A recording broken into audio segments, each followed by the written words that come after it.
नमस्कार, मी सुवर्ण न्यूज 18 लोकमत विशेषमध्ये आपलं स्वागत।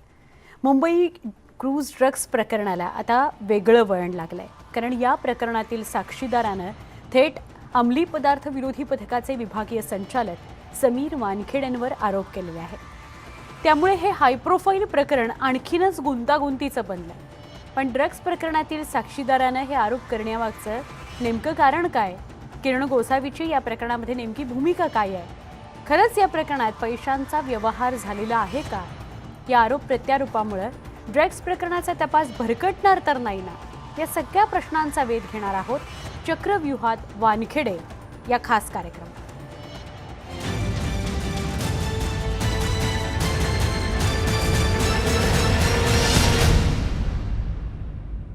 समीर वानखेडे यांनी वेळोवेळी धडाकेबाज कारवाई करून ड्रग्ज माफियांना लगाम लावण्याचा प्रयत्न केला। तसंच बॉलिवूडमधील ड्रग नेटवर्कची पाळंमुळं खणून काढण्यास सुरुवात केली। पण धडाकेबाज कारवाईमुळे चर्चेत असलेले समीर वानखेडे हे क्रूज ड्रग्स प्रकरणी आरोपांच्या चक्रव्यूहात अडकल्याचं आपण पाहतोय। आपण पाहणार आहोत याविषयीचाच खास रिपोर्ट। समीर वानखेडे हे नाव गेल्या 2 वर्षांपासून प्रसिद्धी माध्यमांमध्ये बरंच चर्चेत आहे। केंद्रीय अंमली पदार्थ विरोधी विभागाचे विभागीय संचालक म्हणून कार्यरत असलेल्या वानखेडे यांच्यावर महाराष्ट्र आणि गोवा अशा 2 राज्यांची जबाबदारी आहे। अलीकडच्या काळात बॉलिवूडमधील ड्रग्ज नेटवर्कचा पर्दाफाश केल्यामुळे समीर वानखेडे हे लाईमलाईटमध्ये आलेत। मात्र त्यांची खरी ओळख ही गेल्या वर्षी सुशांत सिंग राजपूतच्या आत्महत्या प्रकरणानंतर झाली। सुशांत सिंगच्या आत्महत्येनंतर अनेक प्रश्न उपस्थित झाले होते। सुशांत सिंग राजपूतने आत्महत्या केली की त्याचा घातपात झाला, यावरून बराच गदारोळ झाला होता।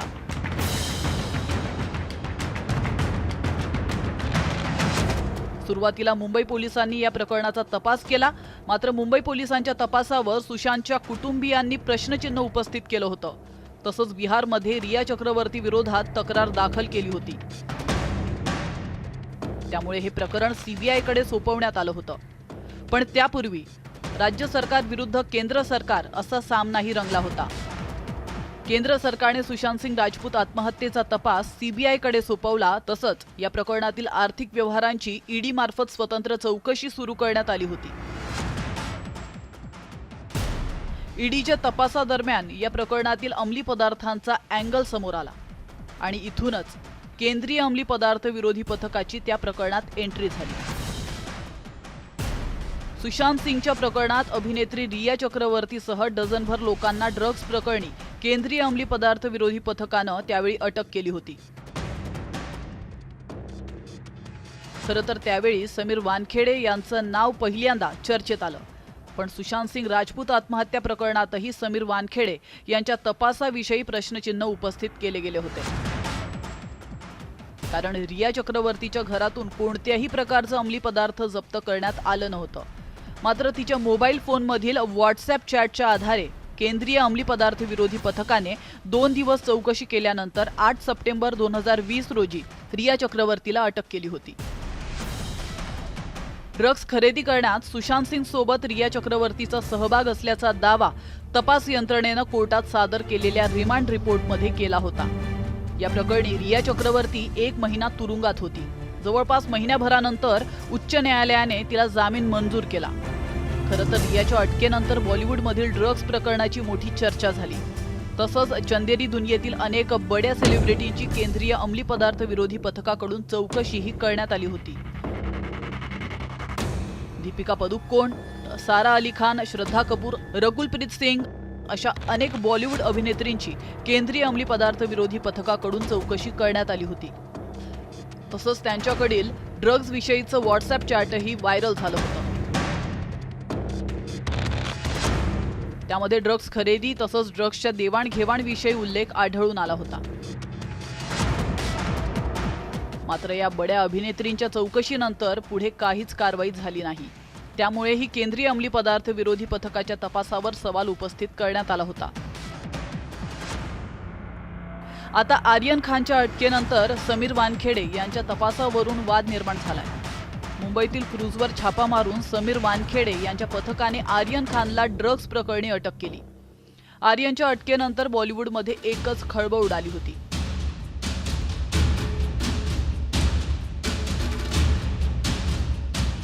या कारवाईमुळे बॉलिवूडचं ड्रग्ज कनेक्शन पुन्हा एकदा उघड झालं होतं. तसंच केंद्रीय अंमली पदार्थ विरोधी पथकाच्या कारवाईचं सर्वत्र कौतुकही झालं होतं. मात्र हळूहळू या प्रकरणाला वेगळं वळण लागलं. या प्रकरणातील 2 पंचांविषयी राज्यातील मंत्री नवाब मलिक यांनी प्रश्न उपस्थित करून एकच खळबळ उडवून दिली होती. तसंच आर्यन खान प्रकरणाचा राजकारणासाठी वापर केला जात असून केंद्रीय अंमली पदार्थ विरोधी पथकाची कारवाई बनावट असल्याचा आरोप मलिक यांच्याकडून करण्यात आला. त्याविषयी समीर वानखेडे यांनी मीडियासमोर येऊन स्पष्टीकरणही दिलं होतं. मात्र त्यानंतर आरोप प्रत्यारोपांची जणू मालिकाच सुरू झाली. SRKची जी मॅनेजर होती ती बसलेली. मग ह्या तिघांमध्ये मीटिंग झाल्या आणि त्याच्यामध्ये काय झालं ते त्यावेळेला मला कळलं नाही. तर मग गाडीमधून परत त्यांनी फोन केला की 25चा बॉन्ड टाक, लास्ट 18ला कर, कारण की 8 समीर वानखेडे साहेबांना जाणार आहेत आणि 10 आपल्याला वाटून घ्यायचे. क्रूज ड्रग्ज प्रकरणी कोऱ्या कागदावर आपल्या सह्या घेतल्याचा दावा साक्षीदार प्रभाकर साईलनं केलाय. 1:45च्या सुमारास मला कॉल आला किरण गोसावी सरांचा की वर आहे, वानखेडे साहेबांनी तुला बोलावलंय, पंचनाम्यावर साक्षीदार म्हणून सही करायची. मी वर गेलो 3ऱ्या माळ्यावर. तेव्हा माझ्याकडनं NCBचे एक अधिकारी होते. ते मला बोलले तुला इथे सही करायची. तेवढ्यात वानखेडे साहेब आले आणि मला त्यांनी सांगितलं याच्या सह्या घे पटापट. तर मी म्हटलं त्यांना अधिकाऱ्यांना म्हटलं सर हे ब्लँक पेपर आहेत. नाही तू सह्या कर.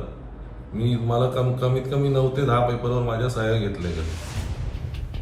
आर्यनच्या अटकेनंतर किरण गोसावीने लाखो रुपये उकळल्याचा गंभीर आरोपही प्रभाकर साईलनं केल्यामुळे केंद्रीय अंमली पदार्थ विरोधी पथकाच्या तपासाविषयी संशय निर्माण झालाय. मला लगेच सरांनी कॉल केला, ते त्यांच्या बेडरूम मधून, तू एक काम कर अर्जंटनी महालक्ष्मीला जा, बॉम्बे सेंट्रलच्या ताडदेवच्या रोडला इंडियाना हॉटेलच्या इथे तुला एक गाडी येईल, मी नंतर तुला डिटेल देतो, तिथून तुला 50 लाख रुपये घ्यायचे. म्हटलं ठीक आहे. मी गेलो तर त्या गाडीचा नंबर मी व्यवस्थित नोट नाही केला, पण 5102 नंबर होता त्या गाडीचा. सफेद रंगाची कार होती, फक्त गाडीचं मॉडेल मला वाचायचं राहून गेलं. मी ते 50 लाख उचलले, आलो घरी. प्रभाकर साईल याने आपल्या जीवाला धोका असल्याचं सांगत मुंबई पोलिसांकडे संरक्षणाची मागणी केली आहे. तर इकडे समीर वानखेडे यांनी प्रभाकर साईलचे आरोप फेटाळून लावत सत्र न्यायालयात याविषयी एक अर्ज केला होता. चारित्र्य हनन करून आपली प्रतिमा मलिन करण्याचा प्रयत्न केला जात असल्याचं त्यांनी त्या अर्जात नमूद केलंय. वानखेडे यांच्याप्रमाणेच केंद्रीय अंमली पदार्थ विरोधी पथकानेही या सत्र न्यायालयात याविषयी अर्ज केला होता.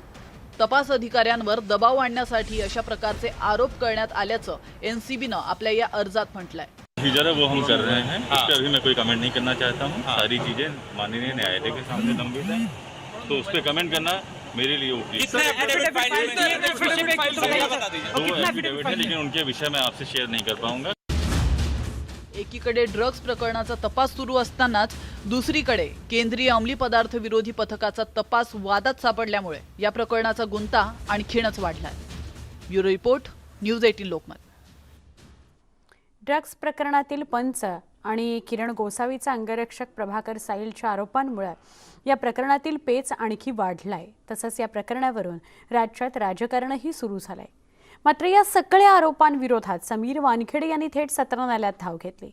तसंच ड्रग्ज प्रकरणाचा तपास भरकटवण्याचा उद्देश आहे आणि आपल्यावर आरोप म्हणूनच केले जात आहेत असा दावा समीर वानखेडे यांनी केलाय. पाहुयात याविषयीचा आढावा.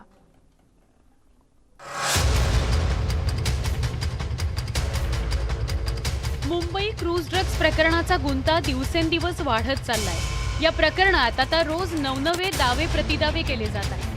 2 ऑक्टोबरला बॉलिवूडचा सुपरस्टार शाहरुख खानचा मुलगा आर्यनला क्रूज ड्रग्ज प्रकरणी केंद्रीय अंमली पदार्थ विरोधी पथकानं अटक केली. मात्र अद्यापही त्याला कोर्टानं जामीन मंजूर केलेला नाही. महानगर दंडाधिकारी आणि सत्र न्यायालयानं आर्यन खान याचा जामीन यापूर्वीच फेटाळला असून त्याच्या वकिलांनी आता उच्च न्यायालयात जामिनाकरता अर्ज केलाय. क्रूज ड्रग्ज प्रकरणी एकीकडे आर्यन खान, मुनमुन धमेचा आणि अरबाज मर्चंट यांच्यावर तुरुंगाची हवा खाण्याची वेळ आली आहे आणि दुसरीकडे या प्रकरणाचा तपास करणाऱ्या केंद्रीय अंमली पदार्थ विरोधी पथकाला आरोपीच्या पिंजऱ्यात उभं करण्याचा प्रयत्न केला जातोय. आर्यन खानच्या अटकेनंतर त्याच्यासोबत सेल्फीमुळे सोशल मीडियावर चर्चेत आलेल्या किरण गोसावीच्या भूमिकेविषयी यापूर्वीच प्रश्न उपस्थित करण्यात आलाय. आता त्याचा अंगरक्षक प्रभाकर साईलनं गंभीर आरोप केलाय. मात्र किरण गोसावीनं प्रभाकरच्या आरोपांचं खंडन केलंय. पैशाची जी पिशवी होती ती माझ्या हातात दिली आणि मला बोलले ही जाऊन सॅम सरांना परत दे, ते तुला चर्चगेटला भेटतील, ते तुला फोन करतील. मग आम्ही ट्रायडंट हॉटेलच्या इथे मला त्यांनी बोलवलं. त्या तिकडे मी गेलो, त्यांच्या गाडीमध्ये बसलो. त्यांनी पैसे मोजले तर ते 38 लाख रुपयेच निघाले. मग मला त्यांनी विचारलं भाई इसमें तो 38 लॅक्स आहे. तर मी त्यांना म्हटलं ते तुम्ही किरण गोसावी सरांशी बोला, मला यातलं काहीच नाही माहिती. प्रभाकर साईंनं केंद्रीय अंमली पदार्थ विरोधी पथकाचे विभागीय संचालक समीर वानखेडे यांच्यावरच आरोप केल्यामुळे या प्रकरणाला गंभीर वळण लागलंय. समीर वानखेडे यांची मला भीती वाटायला लागली. कारण की माझ्या मिसेसचाही काही दिवसापूर्वी फोन आलेला आणि तिला पोलिसांचे फोन गेलेले फक्त इन्क्वायरीसाठी. तर आज माझ्या फॅमिलीला जर काही झालं तर मग मी कोणासाठी जगायचं. म्हणून आज मला समीर वानखेडेंची भीती वाटायला लागली. म्हणून मी आज व्हिडिओच्या मार्फत तुम्हाला सर्वांना सांगण्याचा प्रयत्न करत आहे. प्रभाकर साईलनं केवळ आरोप केले असं नाही, तर त्यानं एक प्रतिज्ञापत्रही सादर केलंय. त्यामध्ये 2 ऑक्टोबरच्या रात्री क्रूजवरील छाप्यानंतरचा सगळा घटनाक्रम त्यानं मांडलाय. त्यामुळे पुन्हा एकदा केंद्रीय अंमली पदार्थ विरोधी पथकाचा तपास वादात अडकलाय. दरम्यान मंत्री नवाब मलिक यांनी समीर वानखेडे यांचं एक प्रमाणपत्र सोशल मीडियावर शेअर केलं. त्यामध्ये वानखेडे यांच्या वडिलांच्या नावावरून सवाल उपस्थित केला जातोय. त्यावर समीर वानखेडे यांच्या वडिलांनीही स्पष्टीकरण दिलंय. माझं नाव दाऊद पहिल्यापासूनही कधी नव्हतं, आताही नाही आहे. जन्मल्यापासून माझं नाव ज्ञानदेव कचरूजी वानखेडे आहे. शाळेत जाण्यापासून, कॉलेजमध्ये जाण्यापासून, LLBला ॲडमिशन घेण्यापासून, डिपार्टमेंटला जाण्यापासून, रिटायर होण्यापासून माझं नाव ज्ञानदेव वानखेडे आहे. हे कोणीतरी काय मिस्चियसपणा करून काही किंवा काय डुप्लिकेट केलं असेल त्याच्याबद्दल मला काही बोलायचं नाही किंवा माहीत पण नाही आहे.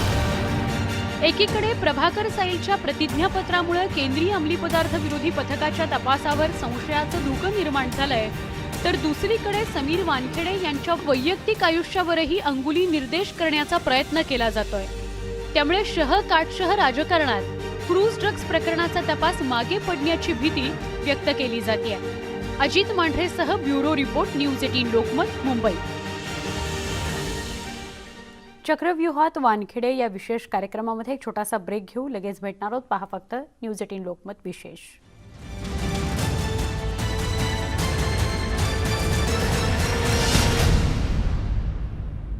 चक्रव्यूहात वानखेडे या खास कार्यक्रमात पुन्हा स्वागत. पंच प्रभाकर साईलच्या आरोपांमुळे क्रूज ड्रग्ज प्रकरणाला वेगळं वळण लागलंय. आता केंद्रीय अंमली पदार्थ विरोधी पथकानं समीर वानखेडे यांची खात्याअंतर्गत चौकशी सुरू केली आहे. त्यामुळे आगामी काळात प्रभाकर साईलची NCBकडून चौकशी होईल किंवा त्याचा जबाब नोंदवला जाईल अशी शक्यता नाकारता येत नाही.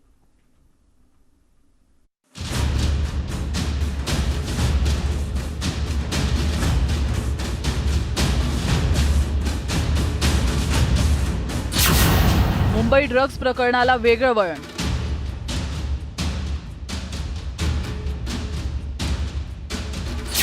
समीर वानखेडेंमागे चौकशीचा फेरा. साक्षीदाराच्या आरोपामुळे खळबळ.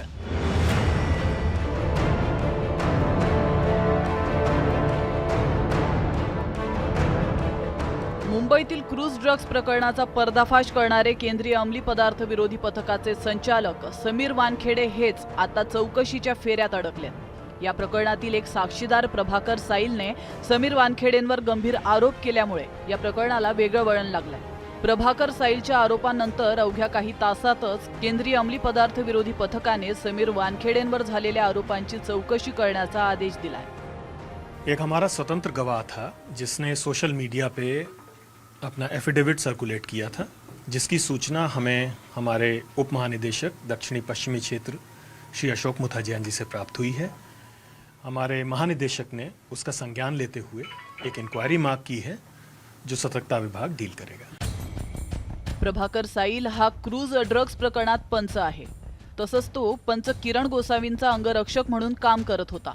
बॉलिवूडचा सुपरस्टार शाहरुख खानचा मुलगा आर्यनच्या अटकेनंतर किरण गोसावीने मोठी रक्कम उकळल्याचा धक्कादायक आरोप प्रभाकर साईलनं केला. तसंच या आर्थिक व्यवहारात समीर वानखेडेंचाही सहभाग असल्याचा आरोप साईलनं केल्यामुळे या प्रकरणाला गंभीर वळण मिळालंय. तसंच केंद्रीय अंमली पदार्थ विरोधी पथकाच्या क्रूजवरील कारवाईविषयी संशयाचं धुकं निर्माण झालंय. तर प्रभाकर साईलच्या आरोपांनंतर केंद्रीय अंमली पदार्थ विरोधी विभागाने समीर वानखेडेंची खात्यांतर्गत चौकशी सुरू केली. त्यामुळे आता क्रूज ड्रग्ज प्रकरणाची सूत्र समीर वानखेडेंच्या हातून जाणार तर नाहीत ना, अशी ही शंका आता उपस्थित केली जाते. मात्र त्याविषयी केंद्रीय अंमली पदार्थ विरोधी पथकाच्या वरिष्ठ अधिकाऱ्यांनी भाष्य करण्याचं टाळलं. अभी ये प्रीमेच्योर होगा, इस समय कोई भी टिप्पणी करना, इस इंक्वायरी का क्या आउटकम होगा इस पर टिप्पणी करना गलत होगा. तो जैसी भी सूरत हाल होंगे उसके हिसाब से हम लोग आवश्यक कार्रवाई करेंगे. प्रभाकर साईलच्या आरोपामुळे केंद्रीय अंमली पदार्थ विरोधी पथकाच्या तपासाला मोठा धक्का बसल्याचं मानलं जात आहे. केंद्रीय अंमली पदार्थ विरोधी विभागाने समीर वानखेडेंची खात्यांतर्गत चौकशी सुरू केली असून या प्रकरणात प्रभाकर साईललाही चौकशीसाठी बोलावलं जाण्याची शक्यता नाकारता येत नाही. सर ये जो पंच है इसको लेके और कुछ आपकी इन्वेस्टिगेशन का पार्ट होगा सर क्या? इससे फिर से आप इन्वेस्टिगेशन करेंगे पूछताछ सर, चूंकि विजिलेंस के पास अब जांच है तो? इस जांच में जो भी आवश्यक लोग होंगे उनको शामिल किया जाएगा. अभी मैं सिर्फ इतना ही. क्रूज ड्रग्ज प्रकरणात आर्थिक व्यवहार झाल्याचा आरोप प्रभाकर साईलने केल्यामुळे केंद्रीय अंमली पदार्थ विरोधी पथक बॅकफूटवर गेल्याचं चित्र आहे. तसंच क्रूज ड्रग्ज प्रकरणाच्या तपासावरच आता प्रश्नचिन्ह निर्माण झालंय. Bureau report, news 18 Lokmat. या स्पेशल रिपोर्टसह या विशेष कार्यक्रमात इथेच थांबतोय. पहा फक्त न्यूज 18 लोकमत.